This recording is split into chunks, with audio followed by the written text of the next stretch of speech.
Hello, hello, everyone. Welcome back to my channel, True Crime Files with Kathy. I'll give people, a little time to come in because I'm doing another live.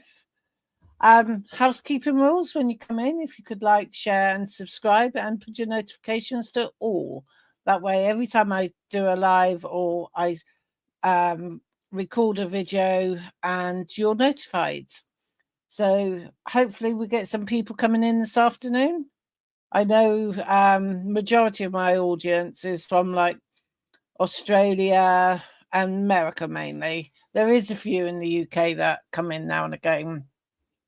So I should have worked out what time it is. I think most people are like 8 or 9 hours ahead of my time, and my time's 2:45 in the afternoon on a Wednesday. I had to think then. So I've been busy today. I did one earlier about an uncle who essayed his niece and he got sentenced to 12 years. So I'm doing all right today. But if no one comes in, I shall go ahead and play this, and then people can watch it, on playback. Right.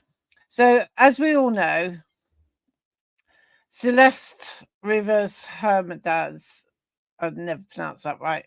She went missing. She was a 13-year-old girl from California who went missing on the 5th of April, 2024. So 2 years, just over 2 years now.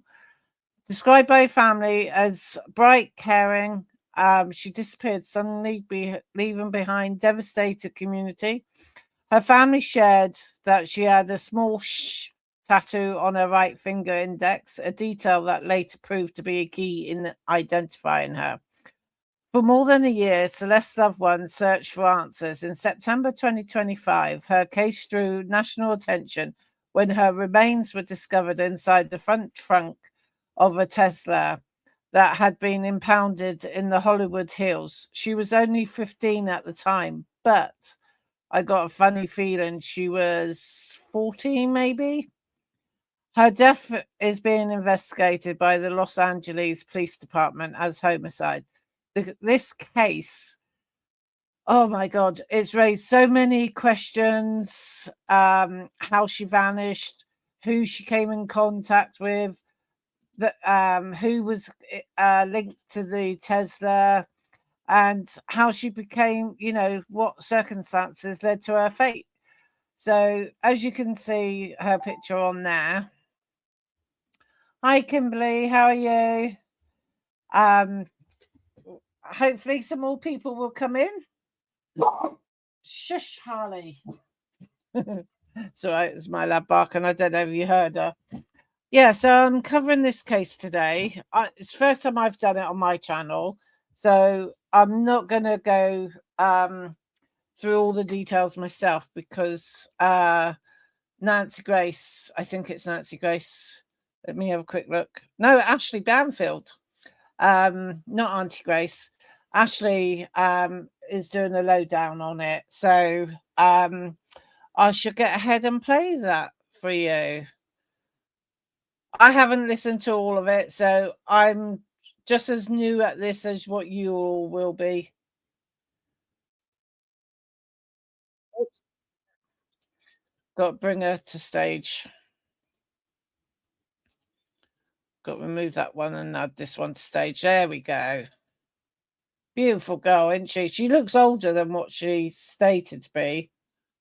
Teenage girl who was found rotting in the trunk of the singer's Tesla. So to start with, I'm going to give you a full background of this case in case you're sort of joining or in case you've sort of forgotten because it's been a while, right? And a lot of details came out very fast and furiously at the beginning of this case. So in a moment, I'm going to just give you, take you down soup to nuts on this case. But first and foremost, I just want to tell you what has transpired. Something I didn't expect. The LAPD let the car go. They let the Tesla go. Apparently, before I go into Kimberly, basically the timeline was in February. she went missing, or April. Yeah, so February the 15th, she went missing. This is in 2024, age 13. She in February 24, Celeste was found safe and returned home. Then the police interviewed her at home. Then 27th of February 2024, David, D4VD, the rapper, appears to be recording a video at his rental home. Then March 19th, 2024 at 7 a.m, surveillance video from Del Lago Spirits store in Celeste's neighborhood captured a young girl walking down the street in dark clothing. Then by 3 minutes to 8 a.m, she was reported missing. But because I'm going to start coughing, hopefully Ashley will carry on describing it for you, because I got a frog in my throat. Reportedly, they only spent 2 days processing that vehicle and then sent it back to the impound lot, where it stayed for days and weeks and months, just clicking up the charges, because it costs money to have a car sitting in a lot. You've probably had a car towed at some point. You've had to pay. You're like, what the hell? I didn't want to have to pay this. I didn't take that. You have to pay. Yeah. So I am astounded at the amount of money that vehicle clocked up sitting in the impound lot, because David didn't come and get it. Somebody else did. And it is a freaking mystery, and it is sketchy. Let me tell you. Sketchy. When I tell you who it was who arrived to get that Tesla on the eve of an auction, and what that guy was carrying and what he did, I think you're going to think it's pretty effing sus as well. Ooh. That's coming up in just a moment. Also, I've learned from a private investigator named Steve Fisher, who has been heavily involved in investigating this case, that 2 minor girls presented themselves to the Los Angeles Police Department with photographic evidence saying that they too were involved, you know how, with David, the singer, David Burke, D4VD. And I'm going to tell you what Steve discovered happened to them, how they were treated, what the LAPD may or may not be doing with their information. And it's critical, right? Because there could be so many possible charges in the case involving Celeste. She's 14, been missing for a long time, maybe since age 12, involved with this much older singer. Yeah. Then, of course, she shows up dismembered in his frunk of his Tesla. So many possible charges here. Are they at least going for the low-hanging fruit, the LAPD? You know, being with a minor when you're not supposed to be in that way? I'll get to that. Exactly. Also, I'm going to lay out some pretty catastrophic fuck-ups. It appears to me that the LAPD may have really dropped the ball in this investigation. And when I say really dropped the ball, like the key evidence that might have actually been able to crack this case. So, number one, you've probably heard Steve Fisher's reports that he got access to the rental home that David was living in right before Celeste's mutilated body was found in his Tesla, and that there was a burn cage in a box. The LAPD never took it. They raided the house. They took lots of stuff out of the house. But when Steve Fisher went into that house, that burn cage was still sitting there in the box. Yeah. And also another really grisly piece of equipment that was not taken into evidence. Something that you might use to dismember a body. And at the time that Steve Fisher saw it, nobody knew that Celeste's body had officially been dismembered. Well, now we do. And you're going to hear how Steve Fisher learned that, how he got information, how it's in court documents. There was a lot of confusion because some reports were saying her body was found frozen in the front of the Tesla, and the autopsy says she wasn't. But I believe at the time she was found, it was really quite cold weather. So, she may have been slightly frozen due to the weather, but not due to someone manually freezing her to get rid of. But this story's been going on for 2 years now, and they've not arrested some people. They've done it what is it, grand jury on the couple of them. But a lot of people were indicating it might be Neo, which is a very close male friend to David. But I'll carry on playing. And it's just vile. And it's so macabre. And now to know that all that equipment was in the house that David was renting and Steve Fisher saw it, you're going to hear about all that in a moment. But also something across the street. You're going to learn about a home across the street from the home David was living in with some really big, important cameras trained right on the front of David's house. Now, that sounds like that would be a boon to investigators. What? The neighbors across the street have incredible video cameras looking right at David's home? Well, that could help us solve the case. Yeah. No. And not because of the cameras or the homeowners, because of the LAPD. I'll tell you how this went down and how it may have been colossally fucked up. That's coming in just a moment. And then also why we now know that the police may actually, and the prosecutor may actually be looking at premeditated murder charges against David. Yeah, so there is a lot to get to here. And again, it's been a while. We've all had our attention taken towards Nancy Guthrie in Arizona. And so I have an entire playlist. If you've been following this since the beginning, you already know how incredibly disturbing the story was. But if you want to catch up and then get even a little bit more in depth, I've got an entire playlist from all my episodes that you can find on my YouTube homepage. So you can sort of listen for hours on all of those details. But here's just sort of a quick backstory on this particular case before I get to all the meaty stuff that I talked to Steve Fisher about. So it was back in September 2025. Big headlines. An abandoned black Tesla is found in the Hollywood Hills. It's getting attention because 2 reasons. It's got Texas plates and the neighbors say it stinks. There is an unmistakable smell. They think at first it's probably a dead animal that's rotting somewhere nearby, but it gets worse and worse and worse. And eventually the neighbors are like, I've had enough. Let's, call the cops about this abandoned Tesla. It ain't moving. It's getting dirtier and dirtier. We need to tell the police. And the police come, and they tag it and they tow it. And then within a couple of days, the tow yard workers where, the police towed the Tesla, they have the same problem. This Tesla smells bad. And the odor is so bad, it becomes unbearable, and they call the police. Now, this is the second time the police are called about this stinking car. So the police get there, they realize, oh, yeah, I recognize that smell.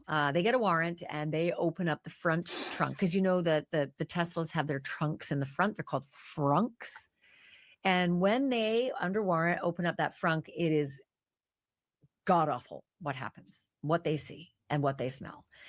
They discover it is a badly decomposed body. At this point, they think possibly dismembered, hard to tell, which we can't believe because it's like, don't you know? Right? How bad is this that you don't even know? But Celeste Rivas Hernandez was found 1 day after what would have been her 15th birthday. Thing is, though, the state of the body, you didn't have to be, too schooled in investigations to know that it had been in that car for a hell of a lot longer than just a day or 2 or 3, right? Means that she was unmistakably 14 years old when she died. So the question became, what happened? What happened to Celeste? How did she end up this way? How did she die? Was she, and if she was dismembered, how was she dismembered and by whom? How did she end up in the trunk of this Tesla? And what the hell does the singer David have to do with it? The guy who owns the Tesla, right? So that Tesla in question is registered to the singer David, D4VD, but his legal name is David Anthony Burke. From very early on, his name was tied to this case for reasons that went far beyond the fact that the Tesla was just registered to him.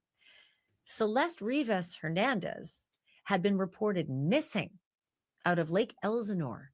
Her family had reported her missing back in April of 2024. Look, I know what a lot of people say. Celeste had been a runaway. And in fact, she'd run away many times before, right? So it wasn't unusual.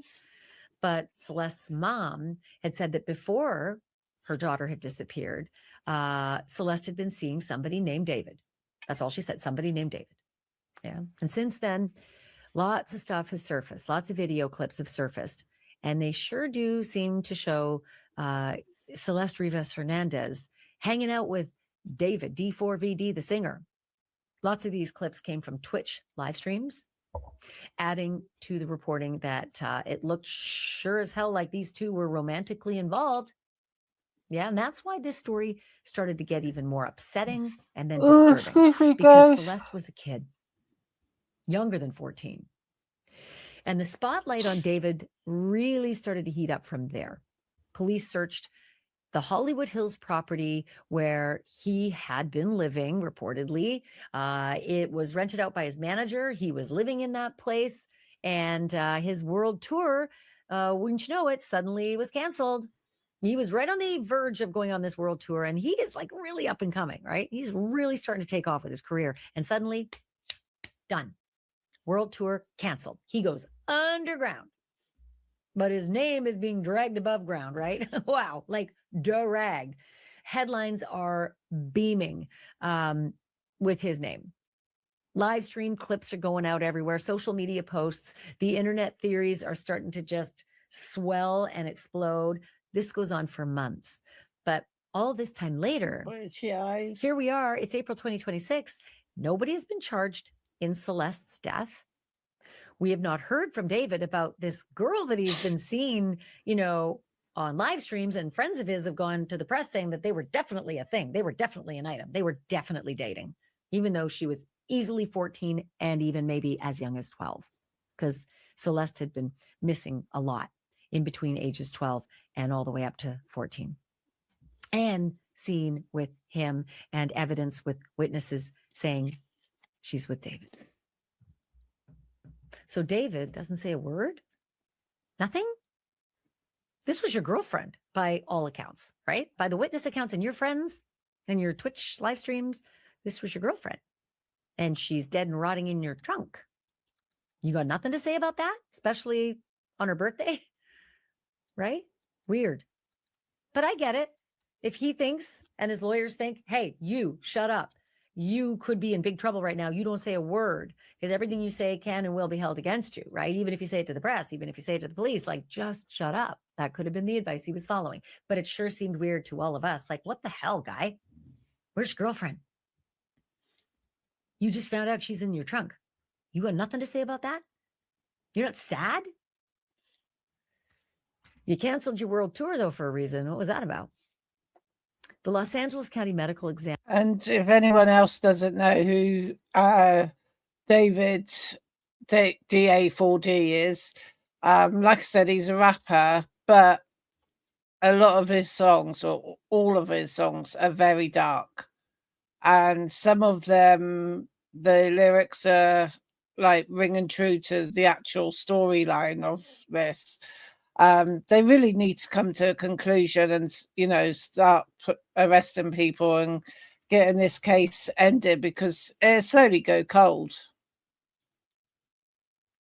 Oops, wrong one. Records in Celeste's case. Wish I could tell you about them, but I can't. And that's because they are under a court-ordered security hold. And it wasn't the medical examiner. No, they're actually pissed off about it. They don't want it to be under a security hold. They don't think that's right. We're a public office. It's because of a request by the LAPD. So this means that the public cannot see Celeste's cause of death, manner of death, full medical examiner's findings, toxicology reports, all those things. Medical examiner himself publicly went out and criticized the fact that the LAPD put the security hold on, saying that this is virtually unheard of. Be right back, virtually guys. Unheard of in a lot of other counties. And they don't think that this improves the outcomes of justice in the system, right? So They're not happy about it, but they're beholden. They got to do what the LAPD says. But they argued.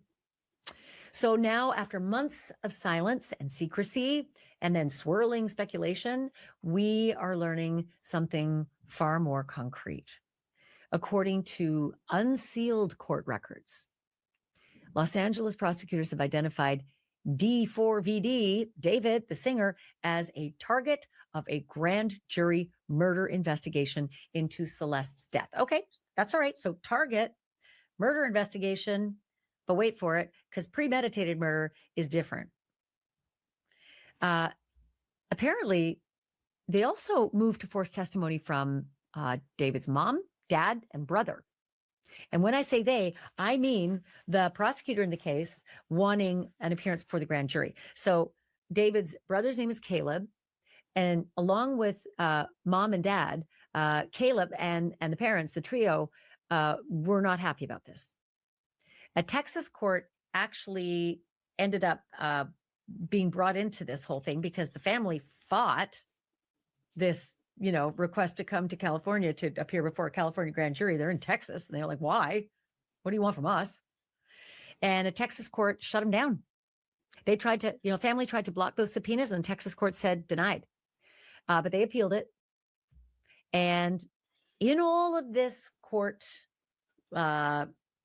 action, the records included new details that we had not heard before about how Celeste was found. Because David's family wanted, why do you think we're material witnesses? What is it? All these things all the documents we see are all, redacted. We can't see anything about why we'd be material witnesses. And then in their challenges, suddenly affidavits are public and they start to learn all sorts of stuff along with the rest of us. And that is that once detectives opened up that trunk, they found what they called a cadaver bag, partially unzipped. And in it, they saw a decomposed head and torso. But that's not all. They said they found a second black bag. They didn't call the second black bag a cadaver bag. They just said a second black bag. Could it be a second black cadaver bag? Sure. They just didn't say those words, so I can't say those words. They found a second black bag containing severed body parts. Arms and legs, according to Steve Fisher. Head and torso in one cadaver bag, arms and legs in the other black bag. NBC Los Angeles reported that law enforcement sources believe Celeste actually may have died in the spring of 2025. They also say that they believe maybe more than one person was involved in her death and in the effort to dispose of Celeste's remains. So that's big news from NBC, that they believe that law enforcement says they believe that more than one person might have been involved here. Prosecutors weren't only looking at David's family in the suburb of Houston. Their focus also seems to have reached people in a... Yeah, I had even tried looking on my records I've got on Celeste if the autopsy was confirmed, but it's still sealed at the moment. And I guess it will be till a court case appears. Who orbit around him, including a pal of David's named Neo Langston. Neo was a friend of David's. Reportedly, they tracked him down in Montana after he allegedly failed to show up for the grand jury. Story goes, he was subpoenaed to show up before the grand jury that was companeled to look into this death, right? Celeste's death. And he didn't show. That's what the allegation is. He just ghosted them. So he's later brought back to Los Angeles, and recent reports say that he actually may have gone on to testify before the grand jury. But not everybody believes that. You will hear in a moment why Steve Fisher is not so sure that Neo actually testified before the grand jury. Steve Fisher thinks something else might have happened. That one. So I had a wide-ranging conversation with Steve, and if you don't know Steve, you should. He actually has been doing a lot of work on the Nancy Guthrie case, tweets out lots of information and his findings and theories and ideas about the Nancy Guthrie case, but he's a private investigator in California, and he's been following the David and Celeste case from the beginning. His Twitter handle is Steve Fisher Investigates. He's licensed in a number of states, and he has a private investigations company called Search Investigations. So I called Steve Fisher because I remember covering him extensively when he was the first person to actually get into David's home, that home that he'd been staying in that was rented by his manager, and found the burn cage in there and something else that he's about to tell you, and was able to look around. So clearly, Steve has been at the forefront of looking into the Celeste Rivas Hernandez investigation, and has run up against not only total brick walls, but some pretty angry and aggressive behavior, it seems, from the district attorney in this case as well. Here's my conversation with Steve Fisher. Hey, quick note, this episode is sponsored by Cowboy Colostrum. And if you have been trying to fix your gut health, this might be something for you. You know that colostrum is packed with nutrients, right? That support your gut. We don't do system, that. And your skin, even your hair. What's been going on in the David and Celeste Cowboy only matcha, No, strawberry, the Cowboy colostrum. no, go away. In the David and There we go. Celeste case. I don't like when we all adverts. sort of turned our attention to Nancy Guthrie in Arizona, you kept working diligently. Can you give me just a bit of a summary, and then we'll go more in depth, point by point? Yeah, a lot has happened, but not so much public facing, which is a little frustrating because we need the public's attention on this. This is a 14-year-old girl. It doesn't seem like too many people are in her corner. I mean, the public is, but there's some people that need to stand up here, I think, including her family, quite frankly. And what's been going on is that there's been some court motions, court proceedings that have been taking place.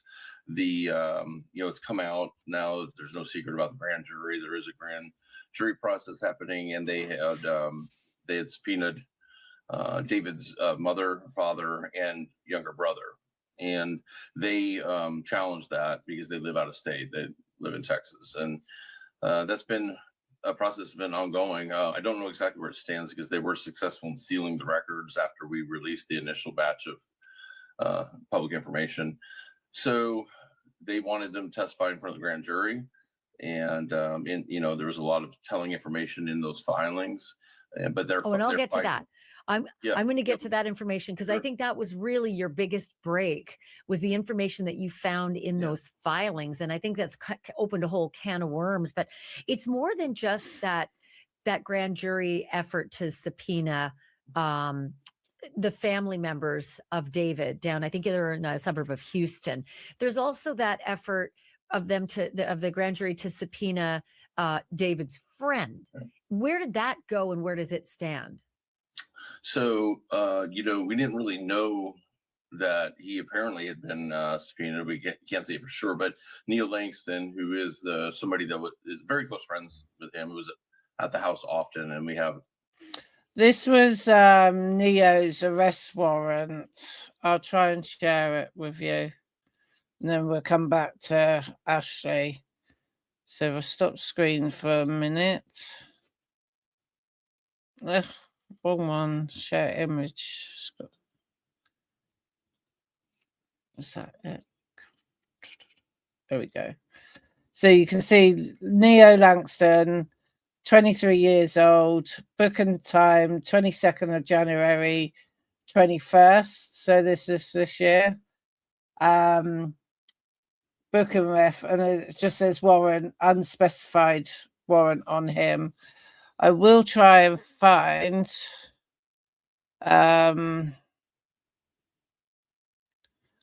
Neo arrest warrants, jail poster. Is that it?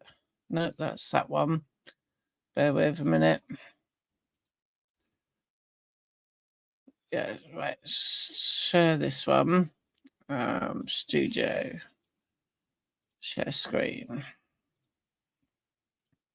This was Neo, which was Dave 4D's best friend. Some say he was also in a relationship with him. So that was his arrest warrant there.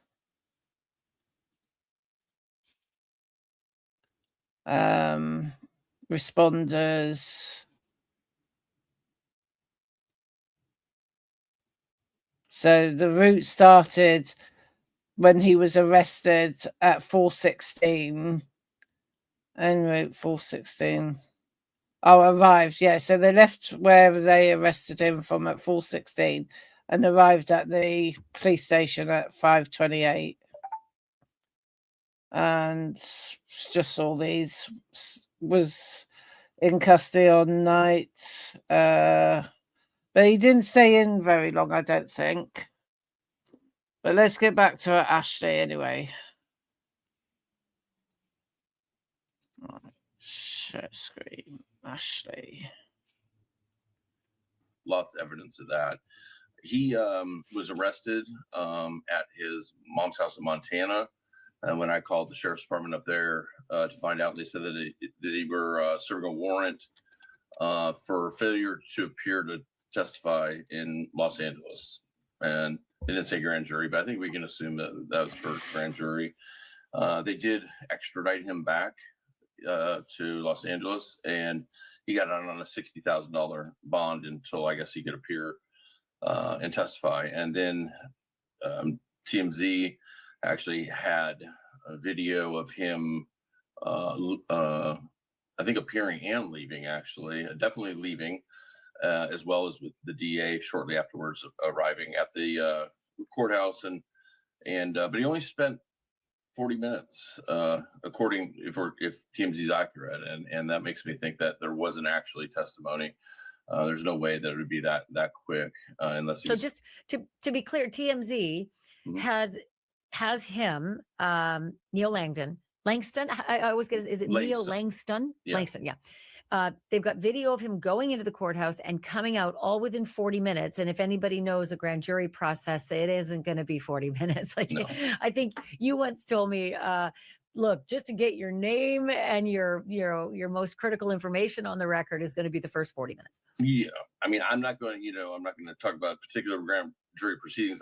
I have appeared at multiple for different cases, and the process of one, just when you arrive, checking in with the bailiff, making sure that you are who you say you are if you're going in front of a grand jury, then giving you the kind of the ground rules, then going in and being sworn in this big elaborate process where there's sergeant at arms and everything, and just asking you your name. Have you ever used a different version of that name, or this and that? I mean, you're not getting anywhere in 40 minutes. It's going to be a multi-day process for somebody like Neil, as far as I'm concerned. What do you think that says? I know there's a school of thought here and there about what that means, but what are your thoughts about the whole lightning fast appearance? So I think it means that he probably pled the fifth, and that he was there with counsel, and his counsel affirmed that he was representing him. And I think that they use that as leverage to say, listen, we're pleading fifth, but you want to work a deal, offer us immunity of some sort, whatever deal they're looking for. I have a feeling what happened was they used that to let them know that was their intention, and they probably met a day or two later with whoever they needed to meet with on the DA side and worked out some sort of agreement, and probably then ended up giving the testimony that he. See, also, the parents were meant to go to court as well. I don't know if Ashley's going to share this because, like I said, I haven't listened to all of hers, but this was the affidavit for the parents to appear. So the affidavit, before me, the undersigned authority, on this 6th day of February 2026, appeared Javier Martinez, who, after being sworn on his oath, stated and subscribed as follows: my name is Javier Martinez. I am over the age of 18, licensed attorney in the state of Texas. The facts stated in this affidavit are true and correct based on my personal knowledge and belief. Kent Shafia and I counsel for Colleen Burke and Dauld, I think that's how you pronounce it. I'll just say Mr. and Mrs. Burke. Mr. Shafia and I represented Mr. and Mrs. Burke before the 506 District Court of Waller County, Texas. I was present at both hearings held in this manner on January the 23rd, 26th and February the 2nd, 26th. I was the counsel who presented oral argument on the 2nd of February and prepared the writ of habeas corpus that was filed on February the 3rd, 26. The documents including this emergency motion to stay filed herein are true and correct copies of every document that is material to Mrs. Burke's claim for relief and that was filed in the underlying proceedings. Any other documents that have not been provided are due to the fact they are sealed in the district court. This would include the unredacted certification that is primary suspect of this appeal, and that was shared on that date. Was this her affidavit? Yeah, that's the one I've just done. Might as well get these up while I've got it. What's this one? Oh, that's just saying, what's it? Reviewed, factuals, used, blah, blah, blah. Yeah, so we're still waiting for a court date. Now I've got so many tabs open. It's unbelievable. So let me come back to here and we'll bring Ashley back up. I try not to do too many interruptions, but then when I hear something or see something, I suddenly think, oh, I'll quickly say this. But if you prefer commentary, let me know in the chat. And if you prefer someone not talking so much, also let me know. I'm open to the good and the bad criticism. I know I can't always pronounce my words right, but that's my dyslexia that shows in my head sometimes. So, right, let's get playing. Yeah, because Neo, and listen, I wish he would talk more often, but he hasn't talked. But he did come out last week, 2 weeks ago, and made a kind of a wild statement saying that he was now legally fine. He was legally fine, and that he had all kinds of information and had all the receipts. And he basically said, I've got everything they need. And so I can't imagine the DA would be super happy about him making that if they have the deal. But he came out with a really really arrogant statement, which great. Where was this 6 months ago? Why did it take having to extradite you here? He's not some hero to me if he's been holding on to this information, and because he got a deal, he might have rolled on his friend. This is a 14-year-old girl that was chopped up and left in a Tesla, and I think a lot of people, not a lot, I think certain people knew, even if they weren't directly involved, knew that she was in there, and to go around parading the fact that you've got all this information and you're legally fine, and ended it with a ha ha ha. It's tone deaf. It's definitely tone deaf. There's nothing funny about any of this. In fact, it's just excruciatingly frustrating. There's so many areas that I want to go to with you on this. Like, the LAPD has treated this case in a very unusual way, the homicide division. They have sealed everything. They've even, I think, compelled the medical examiner to be gagged in this case. And there's something that's very incongruous about that. Walk me through the timing of that, what the reasons were that the LAPD gave for telling the medical examiner you cannot talk, and the medical examiner said that's crazy, we are allowed to talk, and why that doesn't sort of pass the sniff test now. So, I know a lot of people think that the LAPD we're going to have this court hearing to get it sealed, in anticipation of the report coming out. But I think it's a little different that, the medical examiner said that in the first week, after they identified Celeste, they received a request to put a security hold, which is the sealing of the records, put a security hold on the Celeste file. And a security hold is actually determined by the medical examiner. They have the right to approve it or deny it, and they denied it. And so that's why she was in the database. You were able to look up and see this, the status of her case. And then all of a sudden, back when they filed, I think what happened was they said, we're denying it, but we'll give you a heads up when the autopsy report and investigative report is finalized, and if you want to try and get a court order, you can. And then all of a sudden we see them do an ex parte emergency hearing one day, and they get it sealed. And I think that's because the report was done. I do think there's a cause and manner of death established. And I think the report's done, and then they got it sealed. And the medical examiner did something I've never seen done before, to come out with a press release saying, we don't agree with this. We have to abide by it, but we don't agree with it. And we think that it is a better public record. And wasn't this like back, I want to say around end of November? I mean, it's been months. It's been months and months. I think it was November 21st, if I remember right. Yeah. Okay. So if one of the reasons that the LAPD gave was because they wanted their detectives to see things before the public saw things. And I get that. That makes sense.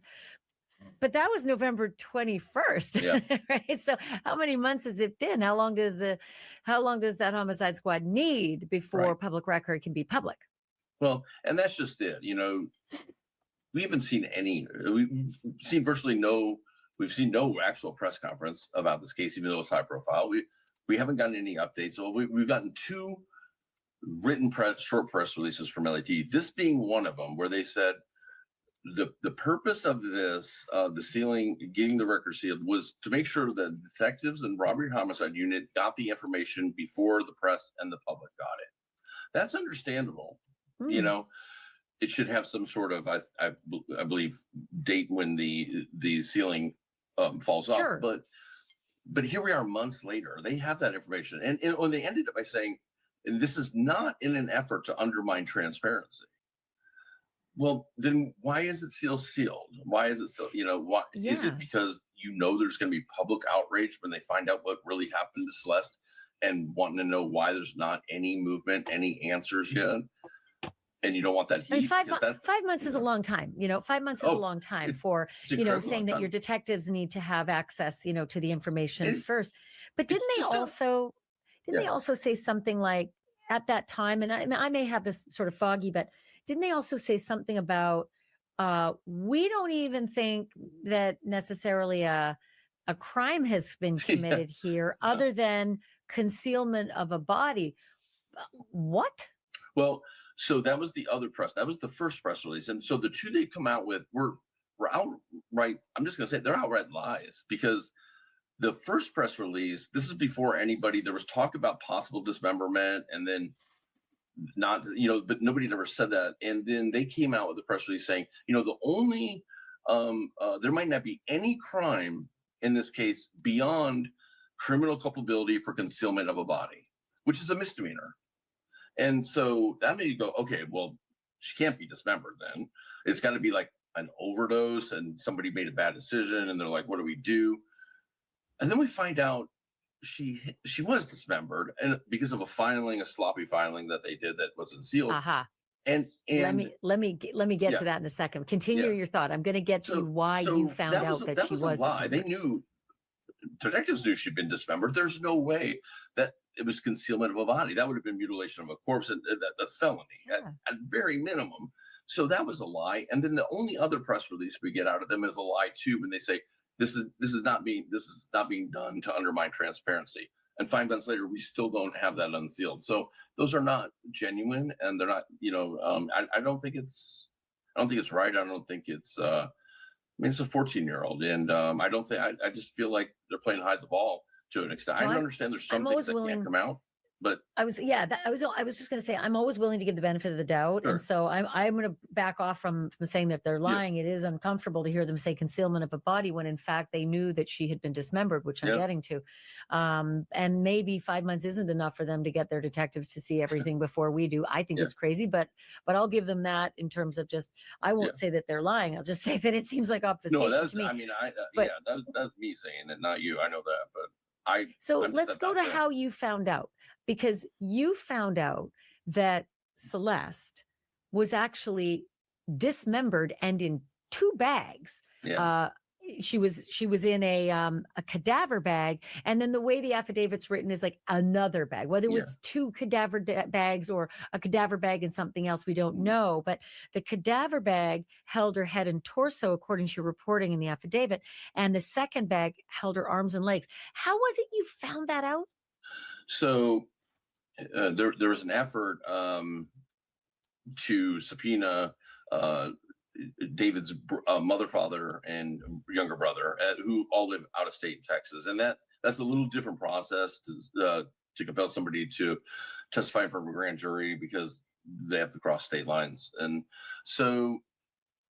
But they did serve these subpoenas, and they filed a writ of habeas corpus. Each of them did, saying that their due process rights have been denied because of the affidavits they received explaining why they were being material witness were heavily redacted. And they said, we can't tell if we are or aren't because of the redactions. And so they filed the writ of habeas corpus with an appeal court. So just to be clear there, the family of David are saying, what the hell do you want with us? Why are we material witnesses? When we look at the paperwork, it's all blacked out and scratched out. We don't even know what the heck it is you want from us. Is that correct? That's correct. Yeah. Okay. So they're fighting the process down in Texas against the California prosecutor. And it was one of the filings that you saw? What's that? It's one of the filings that you ended up seeing that had all this information? We saw that. And that was a rather short filing. There wasn't much detail in that. And what happened, and they lost that hearing. But then they filed an emergency motion with a different appeals court. And they were granted a stay through that. And so that meant the court wanted more information. They wanted to prove, that they were material witnesses and whatnot. So a rather extensive affidavit was filed, which showed from the LA court, it showed that, the state of California versus David Burke, and it listed, it said that he was suspected to have committed one count of murder 187. And which is, murder forethought in California and premeditated murder. Yeah. And it went into detail.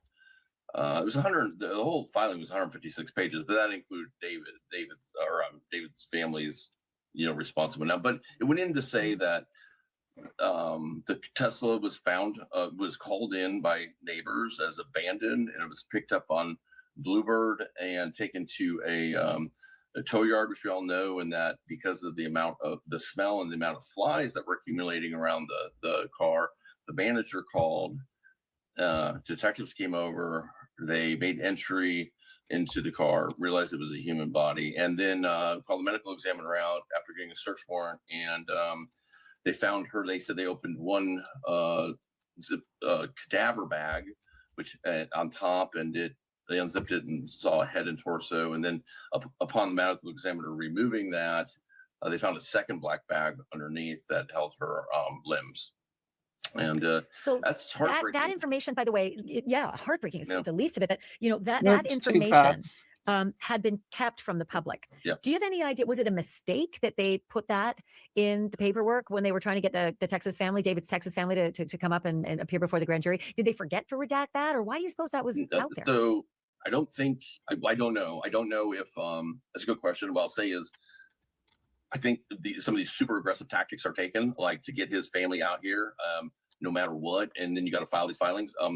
Some of this it has to be filed, right? And if it's not immediately sealed, listen. The way that we found out that David was this was a murder investigation was that there was a filing. The filing for the medical examiners thing was filed in LA Superior Court, and for a brief 5 or 6 minutes, it was not sealed, and you happen to be in contact with the clerk's office. You got a copy of it, and listen, I'll tell you, I've got a copy of it, and it said right in there, I've never released it, but it said right this months ago, it said there's a murder investigation. And so that really changed things. It was the first time we had seen that, and then all of a sudden this one we get more detail, because what they have to do is they have to make a case to the judge out of Texas that they really are material witnesses, and it brought up things like, the car is registered to the house in Texas where these people live, and we have learned that David has a strong relationship with his father and a strong relationship with his mother. But wasn't she his manager? Wasn't she somehow involved in his career? I think she has something to do more with like the merchandise sales and something like that. I know that he transferred the houses into her name and whatnot after it became apparent that he was a suspect. But right, they're fighting it. I guess to an extent I can understand that it's family. I mean, I do and I don't, but this is just. Yeah. So, well, to answer your question, yeah, it's because of filings of being so aggressive that you didn't have to back these filings up because they're not going to just give it to you in all cases. Maybe if this was here in California, the prosecutor's name would carry enough weight. But in Texas, they wanted proof of it, and people are following this case very closely, and stuff like that's not going to get by. So the prosecutor in this case, Beth Silverman, she is not a fan of yours. Yeah, well, there's a lot of people that aren't, but yeah, no. But in a weird way, like that, there's some things that she's done that don't make sense. I mean, you and I have had a conversation about this, but tell our viewers and listeners, like the shit that you've been going through. Yeah, I was very honest on Twitter. I was in a situation, and I can't get too deep in the weeds about it, but I was in a situation where, in this case, and where I was at the courthouse, I was handed a handwritten note on a piece of scratch paper saying that I needed to show up. Would be the next business day, but I think it was like a Friday, and it had to be either Monday or Tuesday for in order to show cause for contempt of court. And she handed you this piece of paper, handwritten piece of paper. Her assistant did. She was there. She was there, and she had her assistant write it. So they handed it to me, and I'm like, is there a case now? I asked, like, what is this? Was it a summons or a subpoena? Like, what was it? I was in a place where there was a camera right above me, and I said, is there a case number for this? You'll get that when you show up. I'm like, well, how can I hire counsel if I don't even know what the contempt charge? Like, what's the allegation? Contempt to show up. And so listen, I don't think anybody would disagree that knows, this is a powerful prosecutor, right? She's the one who brought Neo back from, and I will say I had detectives at one point that her direction show up at my house at 6 a.m. in the morning. And for sure they were at her direction, that detectives showed up at your house? They said, here's the phone number, you need to call her. So that would be clear. And I talked to her. And so I was really worried about that because, for obvious reasons, I was worried about it. So, and because I was leaving town actually to go to Georgia on a search and rescue mission for this missing SMU law professor that's missing on the Appalachian Trail. And I'm like, I have to cancel this trip. And so I ended up going out, but I put it on Twitter. I said, in order to protect myself, I'm just gonna be open and honest about this. This is what happened. I showed a picture of what I received. I'm like, I went to the clerk's office. They have no record of a case with my name on it. There's no case number.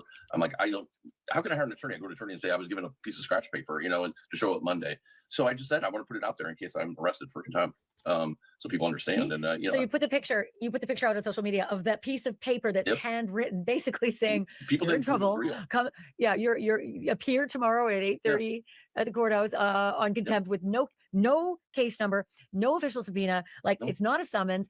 Did you call the courthouse and ask, what is this? And do I have to be there? I went after I was handed it. It was handed to me. I went to the department. It was in department whatever, and there was a big sign on the door saying that they were on vacation. They were dark until the following Monday, and that the other department was handling their cases, and that's the department where they handed me the thing. I'm like, so then I went to the clerk's office, and I'm like, first of all, I know this isn't a summons, but do you have any record of this? And he looked at me, he's like, I have no idea what that is. I've never seen that, anything like that.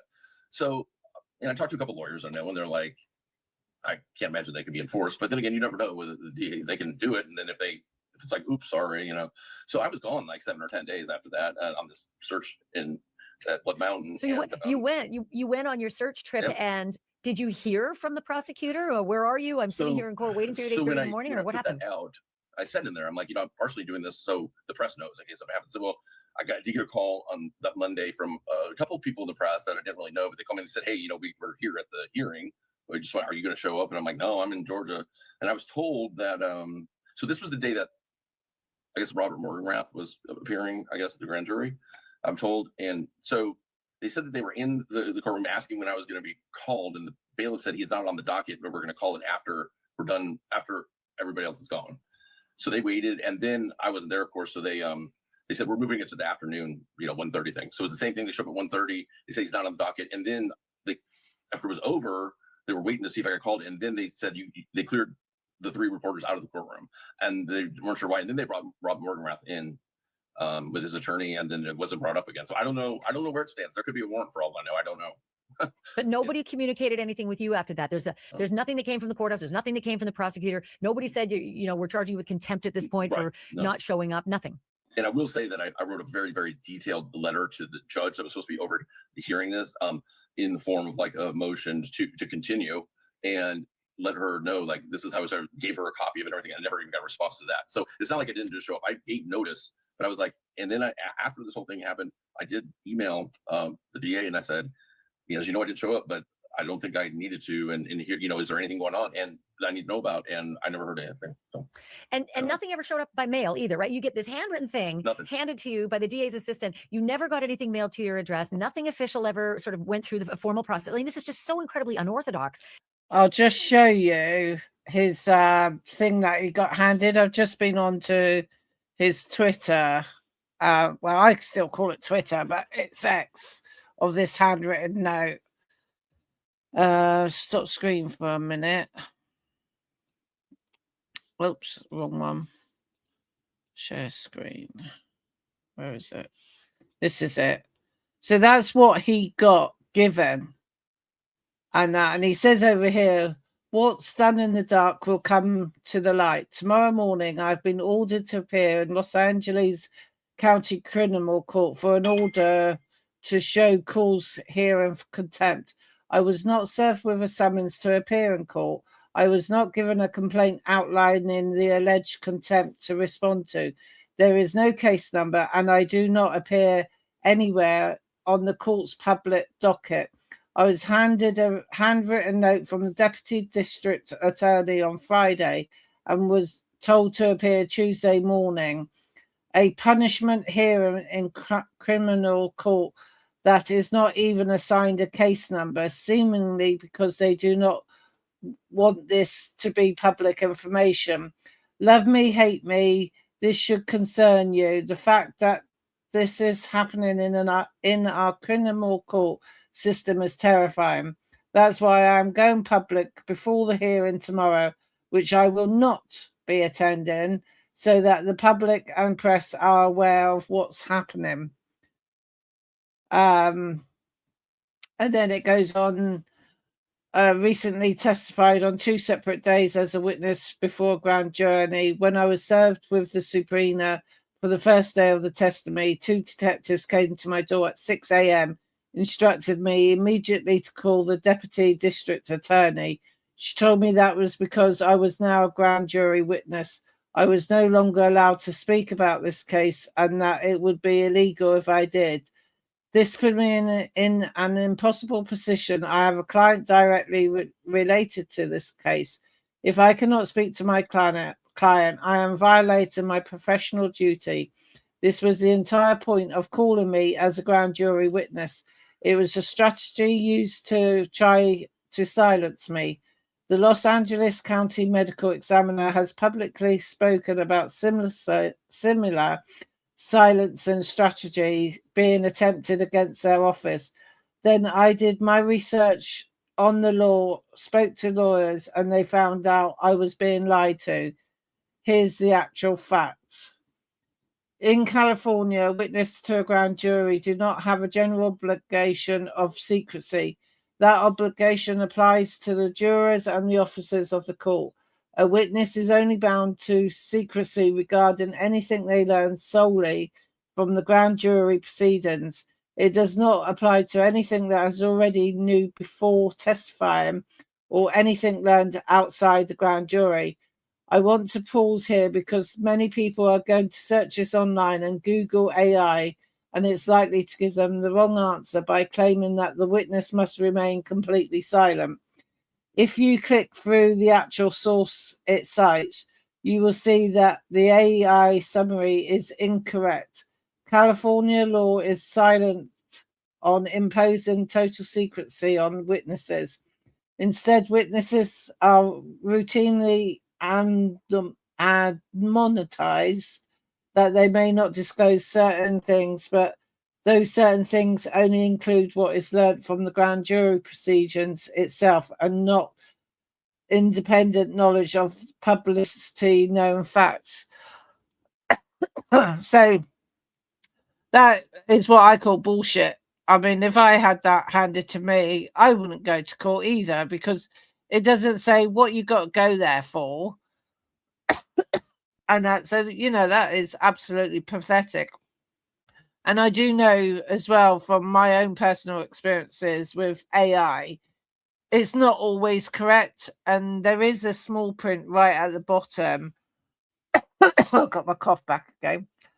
There is a small thing at the bottom that says that it may not be completely accurate. So, you have to sort of like rely on it a little bit, but also do more research into things. Because I could quite easily do an AI search on another case and it'll tell me stuff. But if I didn't do the research properly, if I relied on the AI, I'd get it wrong.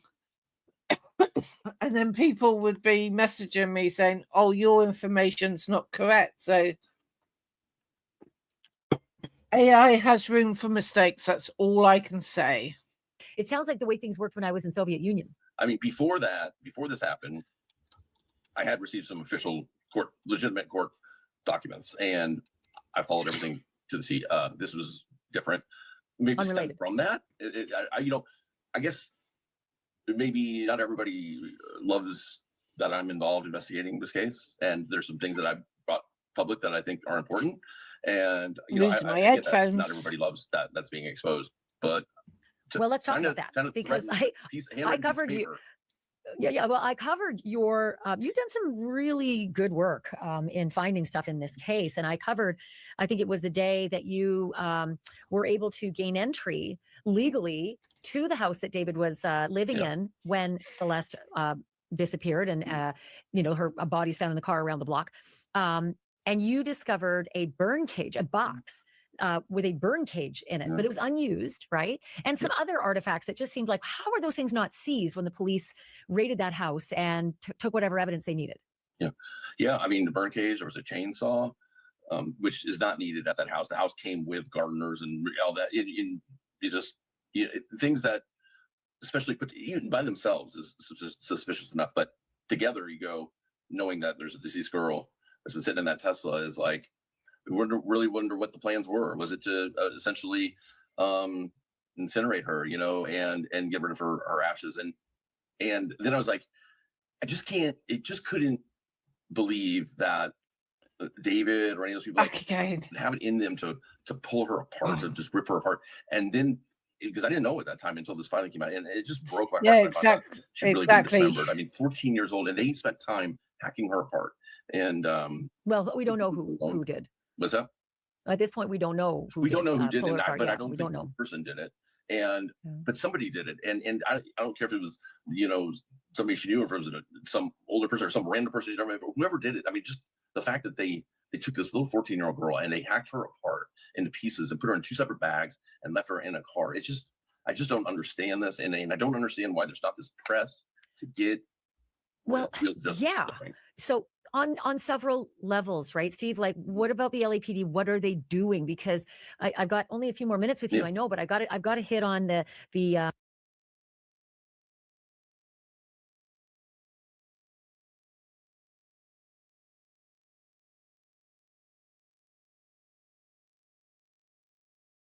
neighbors across the street had a pretty significant surveillance system. They had video cameras trained right on the front entrance of David's home. And tell me, really summarize here, what happened when the detectives showed up at the home across the street to say, do you have any video? Yeah, so I actually was given video of the detectives arriving at that house. It's so large estate, and it's not the people's primary estate, and they weren't there at the time. They have estate managers, and so when the detectives buzzed the gate, they said, we're investigating a homicide, and we want to know if your surveillance cameras here, if you can, check them. And they said, well, we're talking to you from the other house right now. We don't, but we're happy to have our IT guy look through and whatnot. And they gave dates that they wanted and stuff. And I'm sorry, they didn't give dates at that time, but there was like one round of I think text messages went back and forth, and the people said, they had it scheduled to upgrade on like September 25th, to upgrade their entire system. And the detectives never came back, and there was 4 terabyte drive from one camera that faces like the front door of the house that David was renting, and that got taken out during the upgrade, and it's a specialized security system that's kind of used for like corporate manufacturing environments where where it's like trade secret stuff. So the drives are made that if you take them out of the security system, you can never view it again. And that's so if like a spy from another company it's coming and steal a hard drive, they can never view it, the footage. You have to upload it before you remove it. If you're ever take the drive out of the console, you have to upload it. Well, they didn't do that, and they didn't have any reason to do that. But all that footage is gone, and that's. I mean, well, here, let's be really clear about this. The police show up at their door at the gate. They're not there. The police say, we want your video. They say, sure thing, we want to help. And the police never come back. So they inform the police, we've got a scheduled upgrade coming, just so you know. Yep. And the police didn't do anything about it. Like, this is a huge failing that the police didn't show back up to get what I would argue is like one of the most critical pieces of evidence, a camera pointing right at David's house where you might see Celeste going in and never coming back out. Yes. And it's a failing no matter what they should have gone in. But in my mind, I was thinking, well, they probably have video from the Tesla itself. And they probably have where it was parked on Bluebird. But now, listen, that can't be the case. Like, here we are 7 months later, and they don't have a case. So it's like, oh, that really was critically important. And even, the Tesla itself, I don't believe had, I'll tell you, I found the Tesla last week. I thought they'd taken it and crushed it. It's parked at a body repair place, a Tesla body repair place. I don't know if they're going to like flip this thing and somebody's going to buy it and not know there's a girl. It's a crime scene. It's not in evidence. It's not being held. It's not in a police impound lot. They kept it for 2 days and they turned it back to the impound yard. And then what happened was it was never picked up. So it went up. I've been watching it online the whole time. It went up for auction. It was listed for public auction. At 10 o'clock the night before it was being auctioned, all of a sudden came off the auction roster because I was going to inspect it. And I called the place and they said somebody showed up with a cashier's check and with power of attorney paperwork. And then I looked in DMV access, and somebody transferred it into their name from David's. And I was like, oh, there's something shady going on here. And I happened to be in a part of town the other day, and I drove by and I'm like, that's the Tesla with and it's still on the Texas plate and everything. So it's at a body shop. So wait, so the day before auction, somebody shows up with a cashier's check. Yeah, and power of attorney. And they purchased from the impound lot the Tesla. Yep. You don't know who it is. There's no record of that. I know who it is. I just can't say because of DMV access, but it's not a name that I knew before, but I know who it is now. Yeah. And then how do you trace it to where it is now? I just ran across it.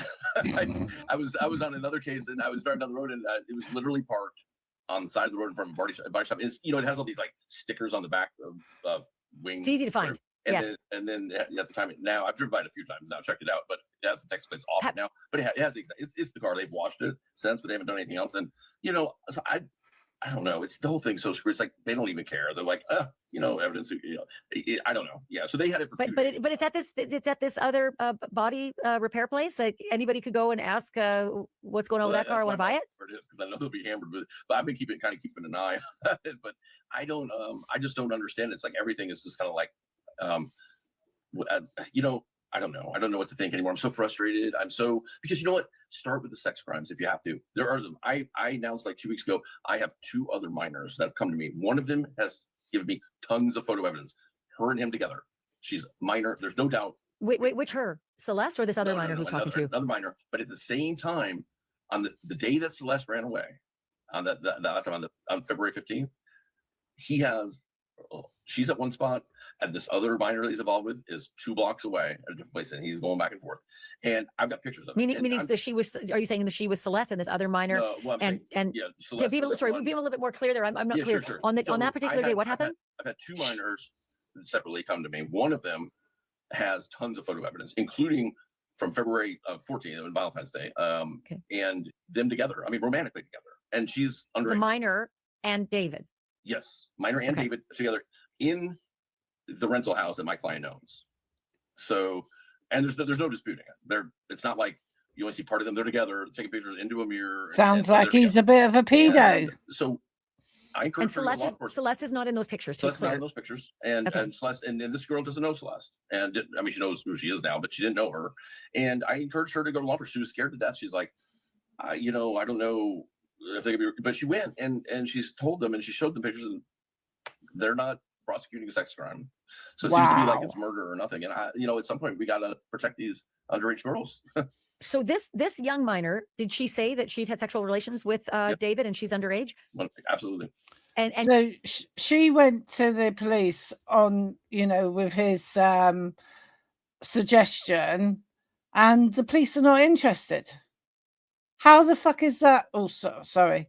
How is that not possible for them to be interested in that? Because she's a minor, so it's still having relationships with underage girls. When is this guy gonna stop? Does he think he's totally untouchable? I hope his day comes soon, and I hope it comes down with a great big bloody sledgehammer. I really do. And so that girl going forward, explaining what's happened, and probably feeling really uncomfortable talking to total strangers about her relationship with him, and it's all for nothing. So she's probably sitting at home thinking, well, I did what Steve Fisher said, but what's coming out of it? Nothing. What a waste of bloody time of the police thing. And everyone in America or California is paying towards the police department. Like over here, we have taxes and things, and that pays like the fire brigades, the police departments, you name it. It pays for all those sort of services. So I'm sure it's the same in any other state. So your good earned money is going to police officers that are not doing sod all about important crimes.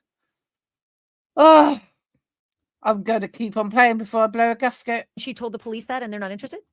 And yes, and she told the police that. Crazy. I'm just saying there's been no movement on it at all, and they haven't followed up. They haven't followed up with her. Well, besides saying, yeah, you can send us your pictures and stuff like that, there hasn't been like extensive sit down interviews with her. I'll put it that way. She's willing to. She finally got the courage up to be like, okay, I'll do what I need to do, and it doesn't seem to be a priority, or even doesn't even seem to, Crazy. Steve, NBC Los Angeles has a report. They say that law enforcement sources have told them that they believe Celeste was killed in the spring of 2025, and that there may be more than one person involved. Do you know anything about that?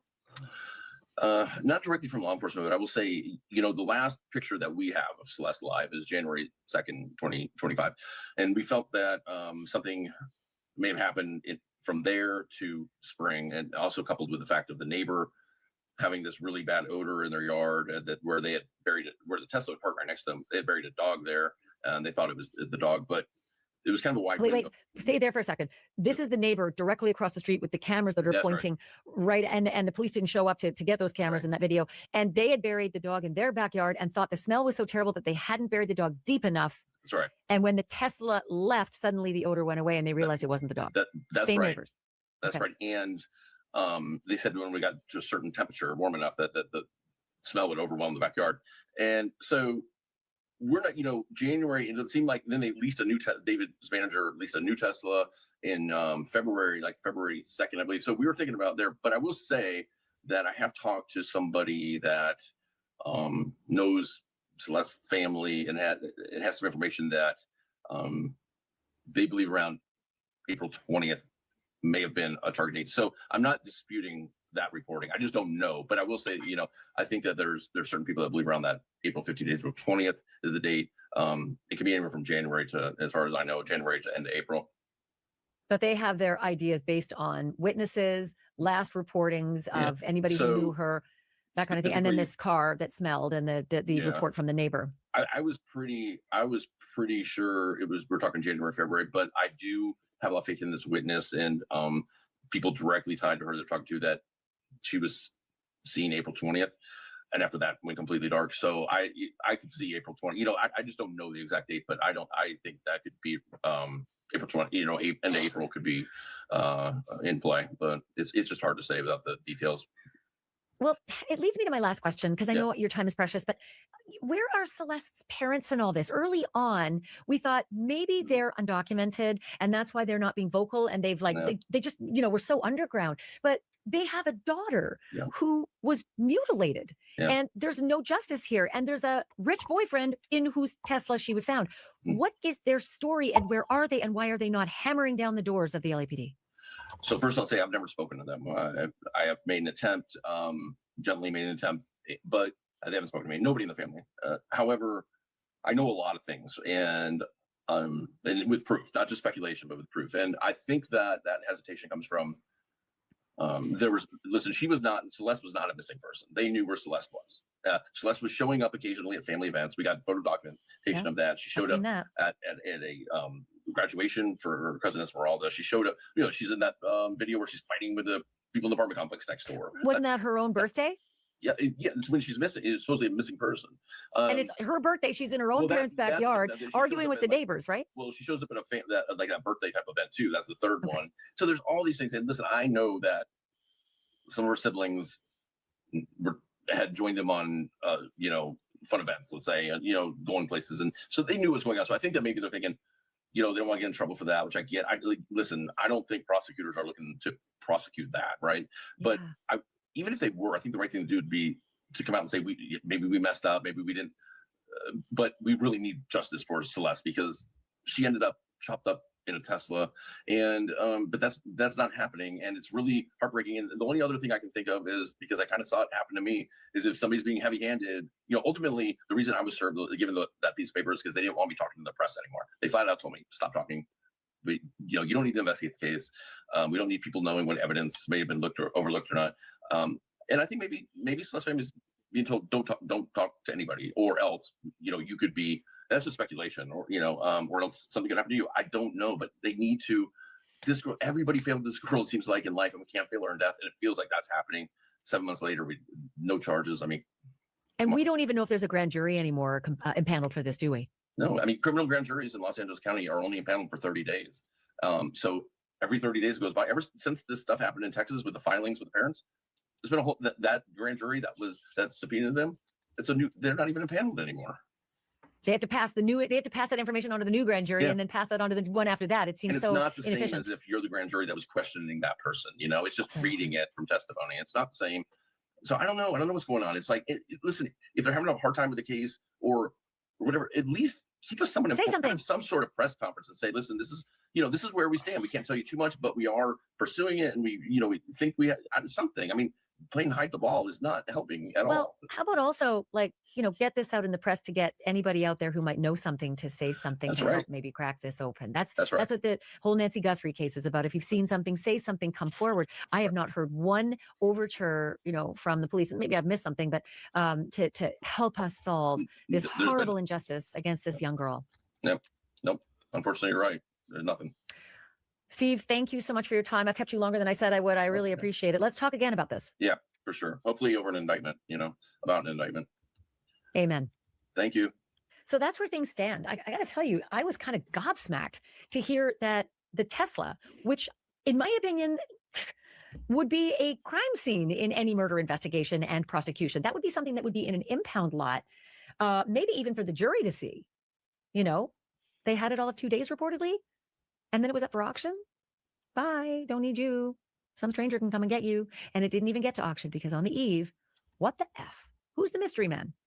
Who comes with a power of attorney and a cashier's check and pays $9,600 in storage fees on the impound lot for that vehicle? I don't know about you, but it's pretty hard to get the smell of a dead body out of a car.